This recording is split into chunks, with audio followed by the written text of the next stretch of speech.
ನಮಸ್ಕಾರ. ನಾನು BM ಭಟ್, ಬೆಳ್ತಂಗಡಿ ತಾಲೂಕು ಬಿಡಿ ಕೆಲಸಗಾರ ಸಂಘದ ಅಧ್ಯಕ್ಷ, ಜಿಲ್ಲೆ ಮತ್ತು ರಾಜ್ಯದ ಬಿಡಿ ಫೆಡರೇಷನ್ ಉಪಾಧ್ಯಕ್ಷ.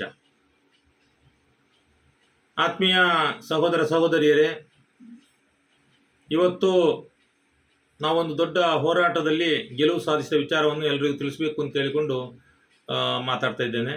ಮುಖ್ಯವಾಗಿ 2,500 ಕಾರ್ಮಿಕರನ್ನು ಇರುವಂತಹ ಒಂದು ಬೆಳ್ತಂಗಡಿ ಭಾರತ್ ಬಿಡಿ ಬ್ರ್ಯಾಂಚನ್ನು, ಈ ಕೈಗಾರಿಕೆಯನ್ನು ಮುಚ್ಚಲಿಕ್ಕೆ ಏಕಪಕ್ಷೀಯ ತೀರ್ಮಾನ ಮಾಡಿದಂಥ ಮಾಲಕರು ನೋಟಿಸ್ ಬೋರ್ಡಲ್ಲಿ ಹಾಕಿದ್ದಾರೆ. ಮೇ 31 ನಂತರ ಈ ಕಂಪನಿ ಇಲ್ಲಿ ಇರುವುದಿಲ್ಲ, ನಾವು ಬಂದ್ ಮಾಡ್ತೇವೆ ಅಂತೇಳಿ. ಇದರ ವಿರುದ್ಧವಾಗಿ ನಾವು ಏಪ್ರಿಲ್ 27ನೇ ತಾರೀಕಿಂದ ಬೇರೆ ಬೇರೆ ಮಾಲಕರಿಗೆ, ಅಧಿಕಾರಿಗಳಿಗೆ, ಜಿಲ್ಲಾಧಿಕಾರಿಗಳಿಗೆ, ಕಾರ್ಮಿಕ ಇಲಾಖೆ ಅಧಿಕಾರಿಗಳಿಗೆಲ್ಲ ಮನವಿ ಕೊಟ್ಟಿದ್ರು ಕೂಡ ಯಾವುದೇ ಫಲ ಸಿಗದ ಕಾರಣ, ಆಮೇಲೆ ನಾವು ಕಾರ್ಮಿಕ ಸಚಿವರಿಗೆ ಕೂಡ ಇದರ ಬಗ್ಗೆ ಅವರ ಗಮನಕ್ಕೆ ಕೂಡ ತಂದಿದ್ದೇವೆ. ಸರ್ಕಾರದ ಅನುಮತಿಯನ್ನು ಪಡೆಯೋದಕ್ಕೆ ಏಕೈಕ 2,500 ಅಧಿಕೃತ ಬಿಡಿ ಕಾರ್ಮಿಕರು, ಇನ್ನೊಂದು 2,500 ಅನಧಿಕೃತ, ಆಮೇಲೆ ಅಲ್ಲಿ ಆ ಕೈಗಾರಿಕೆ ಸುತ್ತಮುತ್ತ ಇರುವಂಥ ಹೋಟೆಲು, ಇದು ಆಟೋ ಪಾರ್ಕು, ಆಮೇಲೆ ಅಂಗಡಿ ಎಲ್ಲಕ್ಕೂ ತೊಂದರೆ ಮಾಡುವ ರೀತಿಯಲ್ಲಿ ಏಕೈಕಿ ಬಂದ್ ಮಾಡೋದು ಸರ್ಕಾರ ಪರ್ಮಿಷನ್ ಕೊಡದಿರುವಾಗ ದೊಡ್ಡ ತಪ್ಪು. ಈ ನಿಟ್ಟಿನಲ್ಲಿ ನಾವು 16/5/2024 ದೊಡ್ಡ ಚಳವಳಿ ಪ್ರಾರಂಭ ಮಾಡಿದೆವು. ಬೆಳ್ತಂಗಡಿ ತಾಲೂಕಿನ ಭಾರತ್ ಬಿಡಿಯ ಕಾರ್ಮಿಕರು, ಆಮೇಲೆ ಭಾರತ್ ಬಿಡಿಯ ಗುತ್ತಿಗೆದಾರರು ಎಲ್ಲರೂ ಒಟ್ಟಾಗಿ ಈ ಹೋರಾಟಕ್ಕೆ ನಾವು ತಯಾರಾಗಿ ನೋಟಿಸ್ ಕೊಟ್ಟೆವು. ಮೇ 8ಕ್ಕೆ, ಮೇ 16ರಿಂದ ಅನಿರ್ದಿಷ್ಟ ರಾತ್ರಿ ಹಗಲು ಹೋರಾಟವನ್ನು ಪ್ರಾರಂಭ ಮಾಡಿದ್ದೆವು. ಇದರ ಭಾಗವಾಗಿ ನಾವು 16 ತಾರೀಕಿಗೆ ಹಗಲು ಮತ್ತು ರಾತ್ರಿ ಹೋರಾಟವನ್ನು ಮುಂದುವರಿಸಿ ಮಾರನೇ ದಿವಸ ಬರುವಾಗ ಅಸಿಸ್ಟೆಂಟ್ ಲೇಬರ್ ಕಮಿಷನರಿಂದ ಸಹಾಯಕ ಕಾರ್ಮಿಕ ಆಯುಕ್ತರು ಮಂಗಳೂರು ಇವರು ನಮಗೆ ಕಾಲ್ ಮಾಡಿ ಹೇಳಿದರು, ಮಾಲಕರು ಸಂಧಾನಕ್ಕೆ ಬರ್ಲಿಕ್ಕೆ ಒಪ್ಪಿದ್ದಾರೆ, ನೀವು ಸಹ ಬರಬೇಕು, ಜಂಟಿ ಸಭೆಯಲ್ಲಿ ನಾವು ಯಾವ್ದಾದ್ರು ಒಂದು ತೀರ್ಮಾನ ಕೈಗೊಳ್ಳುವ ಅಂತ ಹೇಳಿದೆವು, ನೀವು ಹೋರಾಟವನ್ನು ನಿಲ್ಲಿಸಿ ಬರಬೇಕು ಅಂತ ಹೇಳಿದರು. ನಾವು ಹೇಳಿದೆವು, ಕಾರ್ಮಿಕರ ಬದುಕಿನ ಪ್ರಶ್ನೆಗೆ ಹೋರಾಟ ಮಾಡ್ತಿದ್ದೇವೆ, ಭಾರತ ಬಿಡಿ ಕಂಪನಿ ಉಳಿಸಬೇಕು, ಕಾರ್ಮಿಕರ ಬದುಕನ್ನು ರಕ್ಷಿಸಬೇಕು ಅಂತೇಳಿ ನಮ್ಮ ಹೋರಾಟ. ನಾವೀಗ ಹೇಗೆ ಹಿಂತೆಗೆಯುವುದು?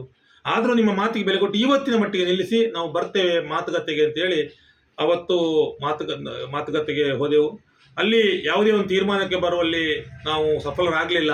ಮಾಲಕರು ಅಂತೂ ನಾವು ಮುಚ್ಚುವುದರಿಂದ ಹಿಂದೆ ಸರಿಯುವುದಿಲ್ಲ ಅಂತ ಹೇಳುವ ದೃಢ ನಿರ್ಧಾರವನ್ನು ಹೇಳಿದಾಗ ಕಡೆಗೆ ಸಹಾಯಕ ಕಾರ್ಮಿಕ ಆಯುಕ್ತರು ಒಳ್ಳೆ ರೀತಿಯಲ್ಲಿ ಹೇಳಿದರು, ಬಿಡಿ ಗುತ್ತಿಗೆದಾರರು ಹೇಳಿದರು, ನಮ್ಮಲ್ಲಿ ಹೇಳಿದರು, ಕಾರ್ಮಿಕರಲ್ಲಿ ಹೇಳಿದರು, ಇರಲಿ ನಾನೊಂದು ತೀರ್ಮಾನ ತೆಗೊಳ್ತೇನೆ. ಮಾಲಕರಲ್ಲಿ ಒತ್ತಾಯ ಮಾಡಿದರು, ನೀವೇನಿದ್ರು ಕೂಡ ಕಂಪನಿ ಬಂದು ಮಾಡುವಂಥ ಪರಿಸ್ಥಿತಿಗೆ ಬರಬೇಡಿ, ನೋಡಿ ಏನಾದರೂ ಒಂದು ತೀರ್ಮಾನಕ್ಕೆ, ಒಳ್ಳೆಯ ತೀರ್ಮಾನಕ್ಕೆ ಬನ್ನಿ ಅಂತ ಹೇಳಿದಾಗ ನಮಗೆ 4 ದಿವಸ ಸಮಯ ಬೇಕು, ನಮಗೆ ಮಾಲಕರ ಆಡಳಿತ ಮಂಡಳಿ ಸೇರಬೇಕು, ಸೇರಿ ತೀರ್ಮಾನ ಕೊಡ್ತೇವೆ, 4 ದಿವಸ ಟೈಮ್ ಕೊಡಿ ಅಂತ ಹೇಳಿದಾಗ ಮೊನ್ನೆ 23 ತಾರೀಕಿಗೆ ಇದು ಪುನಃ ಸಭೆ ಇಟ್ಟರು. ಆವಾಗ ಇವರು ಹೇಳ್ತಾರೆ, ನಮ್ಮ ALC ಅವರು ಹೇಳ್ತಾರೆ, ನೀವು ಹೋರಾಟ ಮಾಡಬಾರ್ದು, ನಿಲ್ಲಿಸಿ ಹಿಂಪಡಿಬೇಕು ಅಂತೇಳಿ. ನಾವು ಹಿಂಪಡೆಯೋದಿಲ್ಲ. ಈ ಒಂದು ಹೋರಾಟ ಮಾಡಬೇಕು ಅಂತಾದರೆ ನಾವು ಚುನಾವಣಾ ಆಯೋಗದವರೆಗೆ ಹೋಗಿದ್ದೇವೆ. ಕಾರ್ಮಿಕ ಇಲಾಖೆ, ಕಂದಾಯ ಇಲಾಖೆ, ಪೊಲೀಸ್ ಇಲಾಖೆ ಎಲ್ಲ ಇಲಾಖೆ ಪರ್ಮಿಷನ್ ತೆಕ್ಕೊಂಡು ಬದುಕಿಗಾಗಿ ಉಪಾಯ ಇಲ್ಲದೆ ಹೋರಾಟ ಕೇಳಿದಾಗ ಏಕೈಕಿ ನಾವು ನ್ಯಾಯ ಸಿಗದೆ, ಕೈಗಾರಿಕೆ ಉಳಿಸದೆ, ಕಾರ್ಮಿಕರ ಬದುಕು ರಕ್ಷಿಸದೆ ನಾವು ಹೋರಾಟ ನಿಲ್ಲಿಸಲಿಕ್ಕೆ ಆಗೋದಿಲ್ಲ. ನಾವು ನಾಡ್ದು ಗುರುವಾರ ತನಕ ಮುಂದೂಡುತ್ತೇವೆ. ಒಂದು ವೇಳೆಗೆ ಅವತ್ತು ನಮಗೆ ನ್ಯಾಯ ಸಿಗದಿದ್ದರೆ ಶುಕ್ರವಾರದಿಂದ ಮುಂದುವರಿಸ್ತೇವೆ ಅಂತ ಹೇಳುವ ಭರವಸೆಯನ್ನು ನಾವು ಸಹಾಯಕ ಕಾರ್ಮಿಕ ಆಯುಕ್ತರಿಗೆ ನೀಡಿದೆವು.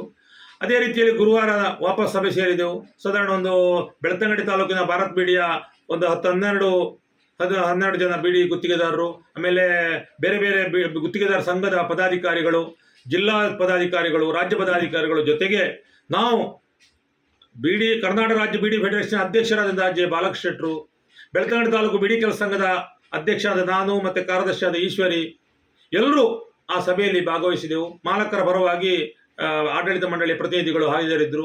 ALC ಅವರ ಸಮಕ್ಷಮ ಮಾತುಕತೆ ನಡೆದಾಗ ನಾವು ಸದ್ಯಕ್ಕೆ ಈ ಹೋರಾಟ ಹಿಂತರಿಯುತ್ತೇವೆ, ಉಭಯ ಪಾರ್ಟಿಗಳಲ್ಲಿ ಚರ್ಚಿಸಿ ಒಮ್ಮತದ ತೀರ್ಮಾನಕ್ಕೆ ಬಂದ ಮೇಲೆ ನಾವು ಯಾವುದಿದ್ರೂ ಮುಂದಿನ ತೀರ್ಮಾನ ಕೈಗೊಳ್ಳೋದು, ಅಲ್ಲಿವರೆಗೆ ನಾವು ಅದು ಬಂದ್ ಮಾಡುವಂಥ ಇದಿಲ್ಲ. ಈಗೇನು ತೀರ್ಮಾನ ಮಾಡಿದ್ರೆ ಅದು ತಾತ್ಕಾಲಿಕವಾಗಿ ಹಿಂತೆಗೆಯುತ್ತೆ ಅಂತ ಹೇಳಿದರು.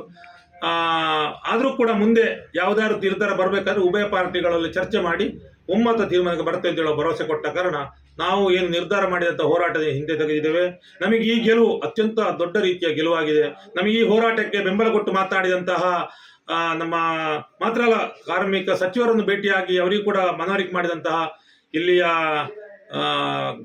KPCCಯ ಕಾರ್ಯದರ್ಶಿ ಇರುವಂಥ ನಮ್ಮ ರಕ್ಷಿಶ್ವರಂ ಅವರಿಗೆ ನಾವು ಈ ನಮ್ಮ ಸಂಘಟನೆ ಪರವಾಗಿ ಅಭಿನಂದನೆ ಕೊಳ್ತೇವೆ. ಅದೇ ರೀತಿಯಲ್ಲಿ ನಮ್ಮ ಈ ಹೋರಾಟಕ್ಕೆ ಮುಂಚೂಣಿಯಲ್ಲಿ ಇದ್ದುಕೊಂಡು ನಮಗೆಲ್ಲ ರೀತಿಯ ಸಲಹೆ ಸಹಕಾರವನ್ನು ಕೊಟ್ಟಂತ ಕರ್ನಾಟಕ ರಾಜ್ಯ ಬಿಡಿ ಫೆಡರೇಷನ್ ಅಧ್ಯಕ್ಷರಾದ ಜೆ ಬಾಲಕೃಷ್ಣ ಶೆಟ್ಟಿ, ಅದೇ ರೀತಿ ಕಾರ್ಯದರ್ಶಿ ಆದಂಥ ಸೈಯದ್ ಮುಜೀಬ್ ಅವರನ್ನು ಕೂಡ ನಾವು ಈ ಸಂದರ್ಭದಲ್ಲಿ ನಮ್ಮ ಸಂಘದ ಪರವಾಗಿ, ನಮ್ಮ ಬೆಳ್ತಂಗಡಿ ತಾಲೂಕಿನ ಕಾರ್ಮಿಕರ ಪರವಾಗಿ, ಬೆಳ್ತಂಗಡಿ ತಾಲೂಕಿನ ಬಿಡಿ ಗುತ್ತಿಗೆದಾರರ ಪರವಾಗಿ ಹೃತ್ಪೂರ್ವಕವಾಗಿ ಅಭಿನಂದನೆ ಸಲ್ಲಿಸ್ತೇನೆ.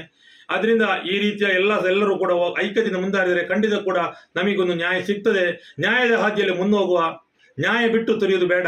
ನಾವು ಯಾವತ್ತೂ ಕೂಡ ನ್ಯಾಯಕ್ಕಾಗಿ ನಮ್ಮ ಹೋರಾಟ, ಈ ನ್ಯಾಯ ದೊರೆತಾದ ಕಾರಣ ಈ ಹೋರಾಟ ಸದ್ಯಕ್ಕೆ ನಾವು ನಿಲ್ಲಿಸಿದೆ ಅಂತೇಳಿ ಎಲ್ಲರಿಗೂ ಹೇಳ್ತಾ ನನ್ನ ಮಾತು ಮುಗಿಸ್ತೇನೆ. ನಮಸ್ಕಾರ.